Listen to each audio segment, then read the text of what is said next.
Hello বন্ধুরা, সবাইকে শুভ দুপুরে শুভেচ্ছা জানালাম। তো বন্ধুরা, গরম কীরকম লাগছে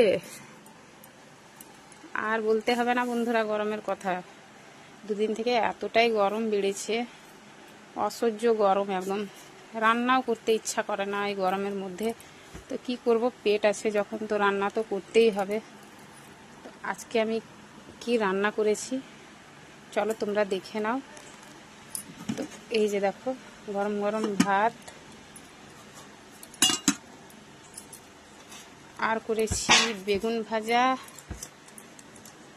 তো কালকে এক দাদা ভাই আমাকে কমেন্ট করেছিল কাল দুপুরে লাঞ্চের ভিডিওতে, যে দিদি ভাই ওইটুকু ডাল কি হবে ওইটুকু ডালে।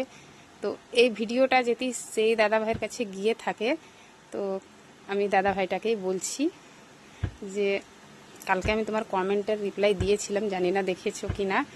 তো দাদা দেখো, আমার কালকেকার সেই ডালি, এইটা দেখেছো? কালকে খেয়ে দে আবার দেখো এতটা ডাল বেঁচে আছে। তো কি করে ফেলি বলো? আমি তো বলেই দিয়েছি আমি খুব একটা ডাল পছন্দ করি না। আমি মানে ইচ্ছা হলে খাই, আর আমার ছেলেও পছন্দ করে না, তোকে আমি জোর করে খাওয়াই। শুধু আমার মেয়ে ডাল খায়। তো আমার মেয়ের মানে এতটা ডালও ওর অনেক, এতটা খাবে না। তো এটা কালকেকার ডাল, খেয়ে দে, তিনজন খেয়ে দেখো এতটা ডাল বেঁচে আছে। ফ্রিজে রেখে দিয়েছিলাম, নষ্ট করা তো যাবে না, তো আজকে গরম করলাম। তো আমাদের বাড়িতে সবাই বেশিরভাগ মানে ঝোলটাই পছন্দ করি আমরা।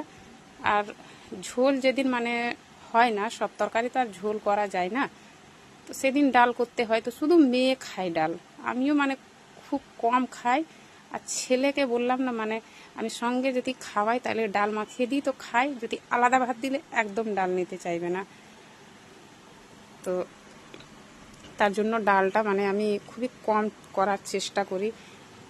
জিনিস নষ্ট করে তো লাভ নেই, খেলে করা যায়, আর না খেলে তো না করাটাই ভালো। তো আজকে মানে আর তরকারি কি করেছি, তো এই যে দেখো, ডাঁটা আর আলু তরকারি করেছি, আর করেছি আলু, পেঁয়াজ, কলাই বড়ি, টমেটো দিয়ে মানে পোস্ত দিয়ে করেছি। তো এই গরমের মধ্যে মানে এইটুকুই রান্না বান্না করলাম। আর আজকে আম খাবো না, প্রচণ্ড গরম আছে, এই গরমে আম খাওয়াটা ঠিক না। ওই জন্য আজকে আম মানে কাটিনি আর খাবো না, দেখা যাক রাত্রে খাবো। তো ঠিক আছে বন্ধুরা, আমার ভিডিওটা কেমন লাগলো জানিয়ে দিবে। তো সবাই ভালো থেকো, সুস্থ থেকো, আর এই গরমের মধ্যে একটু সাবধানে থেকো। তো টাটা।